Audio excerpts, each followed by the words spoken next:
Okay, so we have now finished the exterior, the side of our bag. This is our zip panel and our bottom panel there. We've got our zip inserted, our D-rings attached. So now it's time to add the front and back. So first of all, take this and turn it inside out. So you're looking at the lining side, and then bring the two bits together, the two side bits where the zip panel meets the bottom panel. Fold in half and just create a snip here. I've already made mine actually, a little snip, or either put a marker or a pen mark just to get your halfway point, and then at the same at the bottom you just want to make a little snip, a notch or a marker point to get your halfway point. Do that on both sides.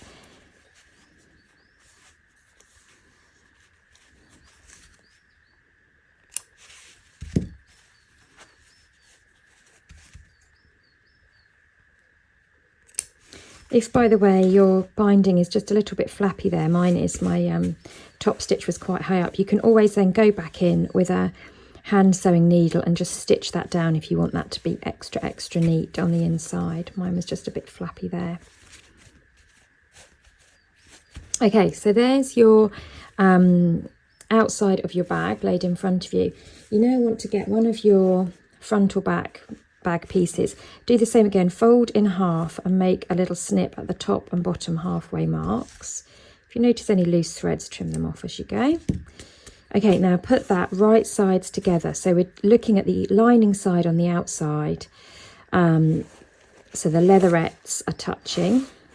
So put that right sides together, and then where you've got your notch that you snipped at the halfway point, just get some clips, attach those together, and come to the bottom and do the same. So find out where your little snips are to make sure the halfway point, and clip those together. Then we want to walk this along, so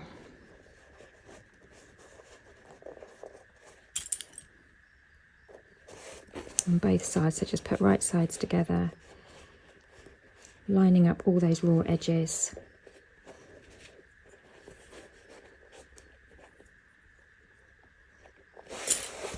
Top and bottom.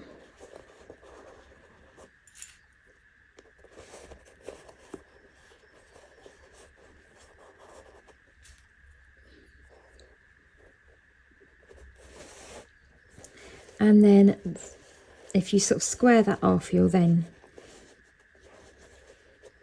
find that the shorter sides will then match up.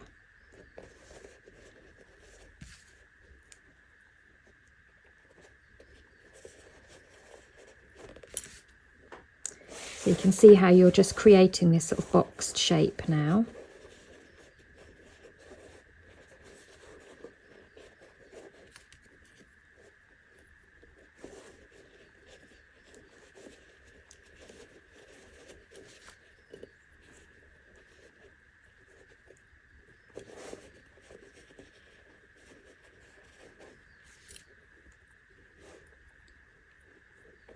So once that's clipped in place, then we can go over to our sewing machine, and with a 1 centimetre seam allowance, we'll sew our side panel to our back panel all the way around the edge. Now you're going to need to take your scissors with you, and the reason why is because when we come to these corners, do you remember this 1 centimetre line that we stitched in here earlier?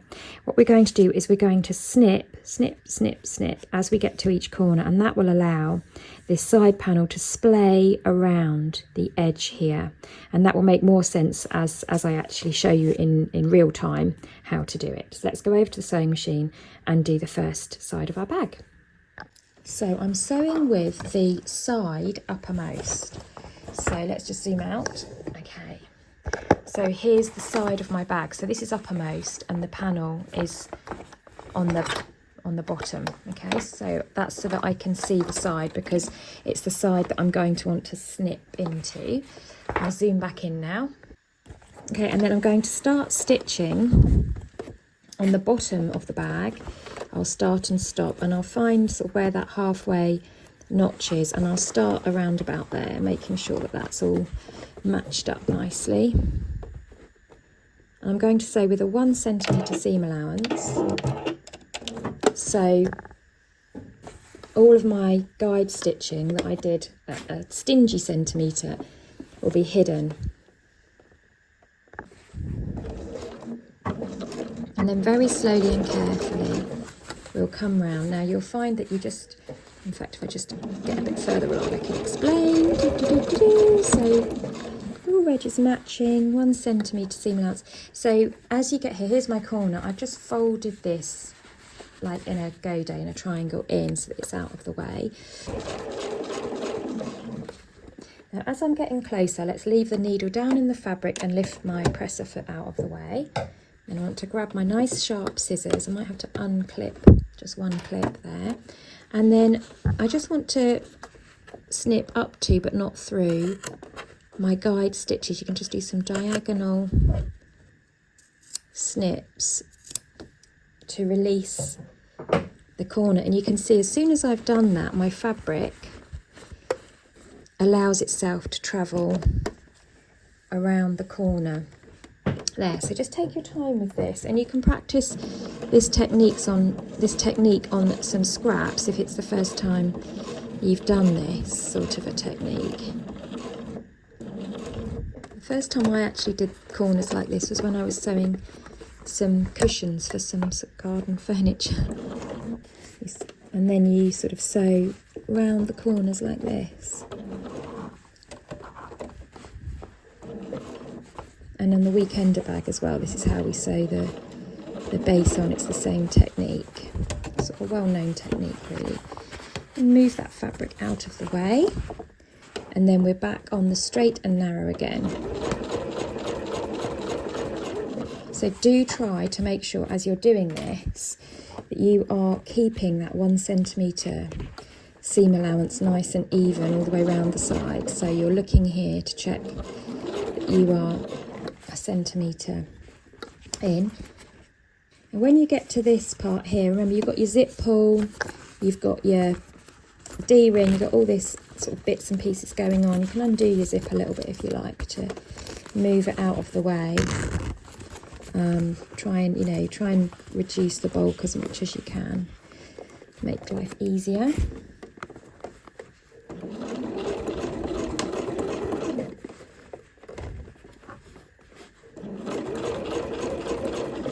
So I'm approaching that corner again. So once again, I will snip up to, but not through, my stitch.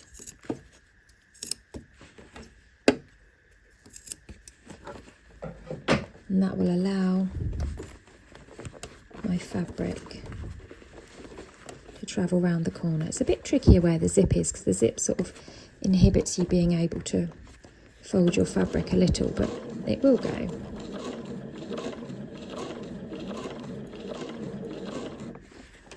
And you don't have to do a sharp corner here, by the way. You can curve these corners off. You'll notice that the bag panel has curved corners and not dead straight, and that's for a reason. That's just so that as you travel round, you sort of curve around rather than create sharp corners. So in fact, if you're doing cushions with piping or binding on them, again, this is sort of, you would snip into that and then travel around the corner. Make sure if you've got one of those presser feet with the self-leveling function, sometimes that self-leveling button can get caught up on your fabric, and you think, oh, why isn't my fabric moving through? And the reason why is that self-leveling button has sort of got in the way, so just be careful of that as well. And then you just want to carry all the way on round the edge of the bag. Oops. Tricky camera angles, hang on. Trying to get my camera so that my fabric isn't bumping into it.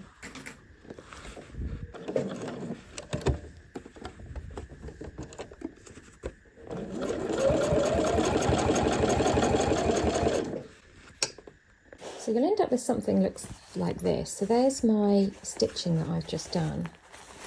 So you can see where you get to the corners, you've got those snips there which allow you to travel around the corners.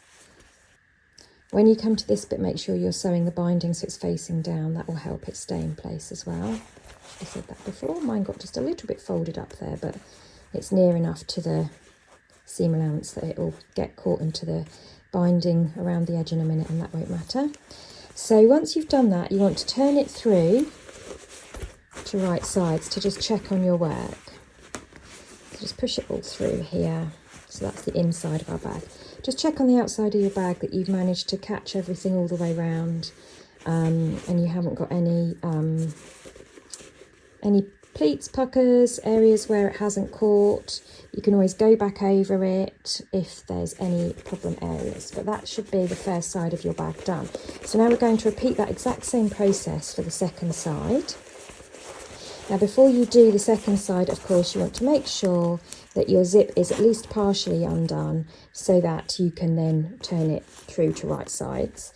And then you want to do the same. So you take your second piece and you want to fold that in half and get your halfway point to match up at the top and the bottom.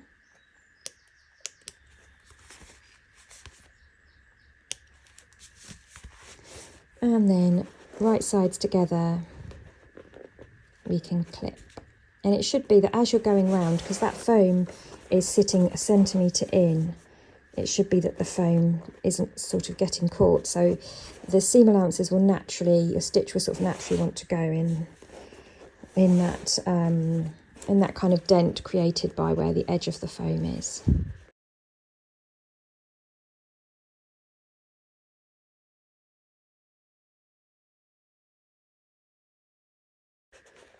So the second side is just a little trickier because it's just you've just got a bigger piece of bigger piece of work on your sewing machine. So just be careful to take your time and don't do this when you're in a rush or feeling flustered.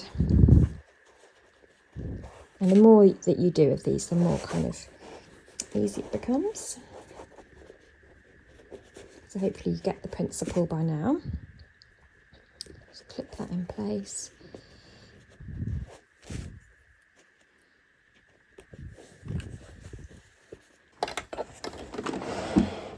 So there's my bag, first side, there's my second side. I'm going to start at the bottom again, at the halfway point. I'm going to sew with the side uppermost so I can trim in when I get to the corners on the side piece. You don't want to be trimming the bag piece, you want to be trimming the side piece, okay? So I'll flatten that out of the way.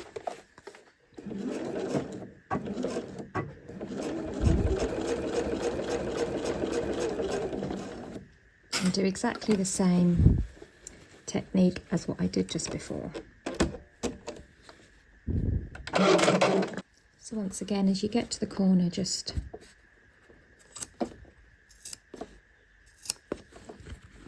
trim and manipulate that piece round the corner.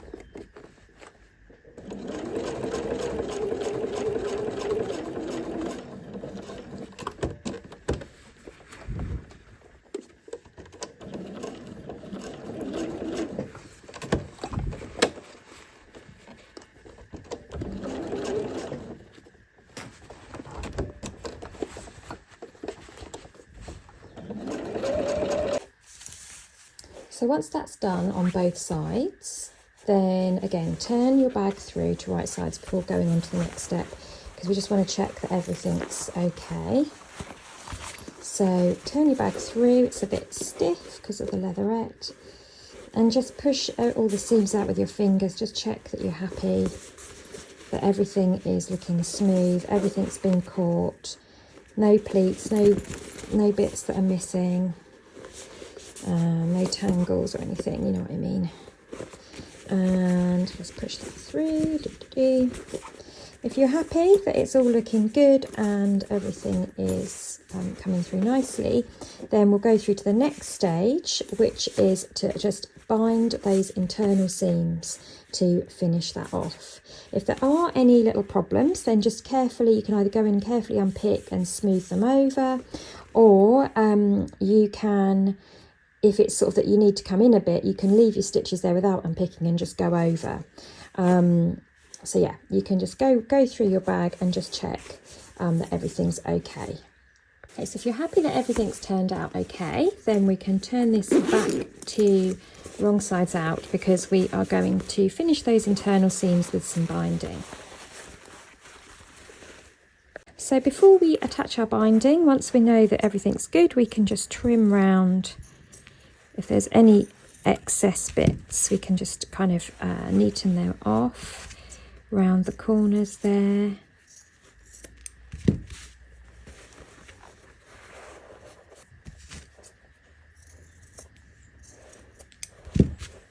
So what we want to do is we want to start off with our binding maybe somewhere at the bottom of our bag. And we're not going to do any fancy joins, so what you want to do is just open up your binding and press the end in to begin with.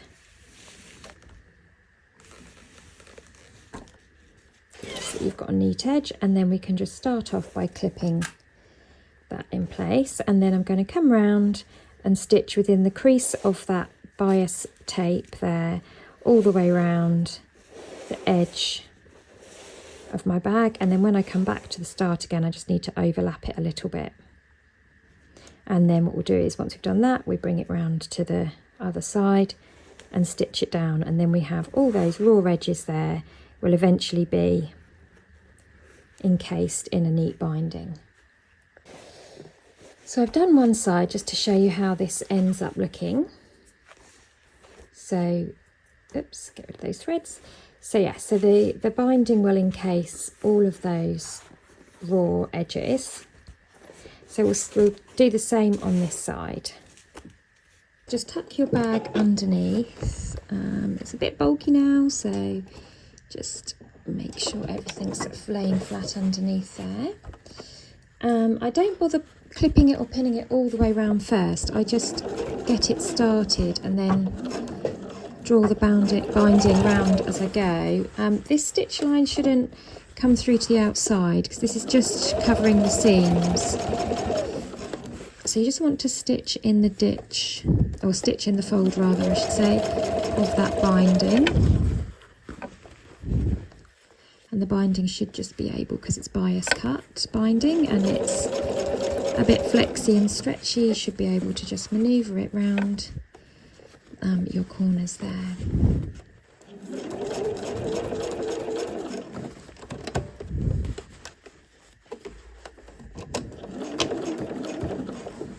Some of the bits that you're going to sew across, they're going to be a few thicknesses, so just take your time.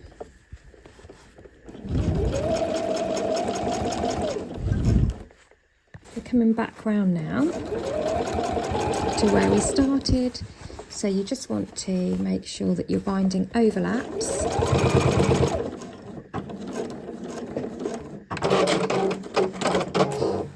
And then trim off, we can trim off this extra bit here.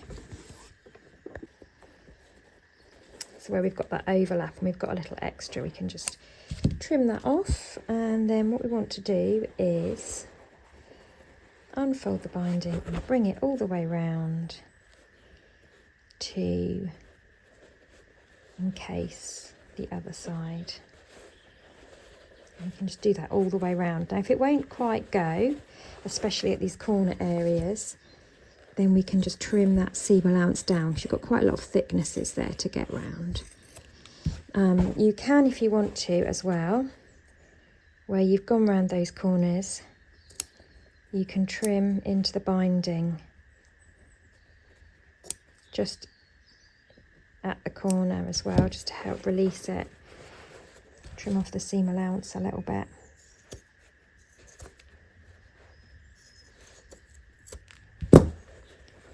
And then you'll be able to neatly get round to the other side. And then you want to come around all the way around, just bring in the binding to the other side. Where you've got lots of thicknesses, such as where you've got seams, you can just fold it a bit, just so that it covers everything. Remember, this is going to be on the inside of your bag.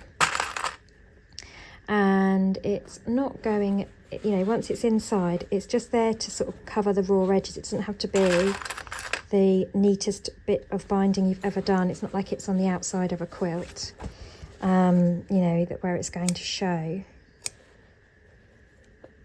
So don't worry if it's a bit rough and ready.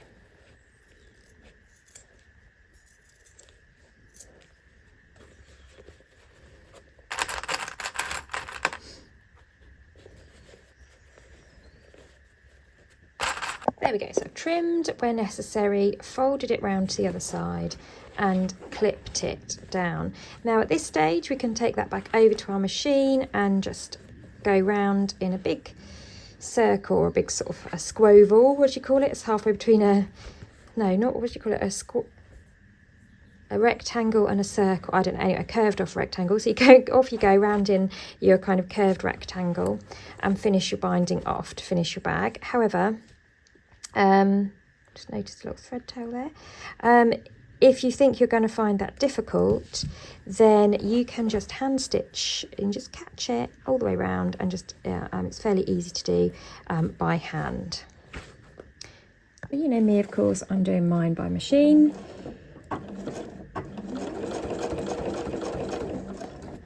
So once again, I'm not worried about being like the neatest in the world. Doesn't really matter where my stitch is on the other side, as long as this is functioning as a cover for all of the raw edges.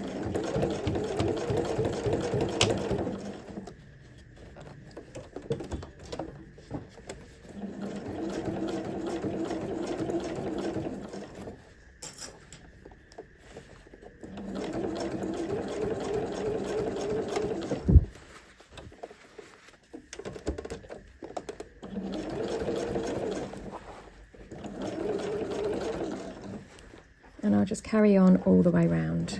I'm going to keep going until you come back to where you start your back stitch, and then that is finished. Okay, so once that's done and you've done both sides of your binding, then you can just turn that through to right sides. Any bits of fluff, just get rid of them first.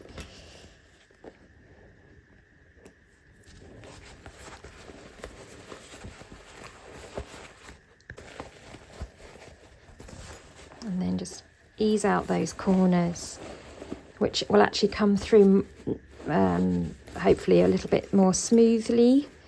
Now that we've trimmed away and finished the binding, you should get a nice sort of neat, smooth shape.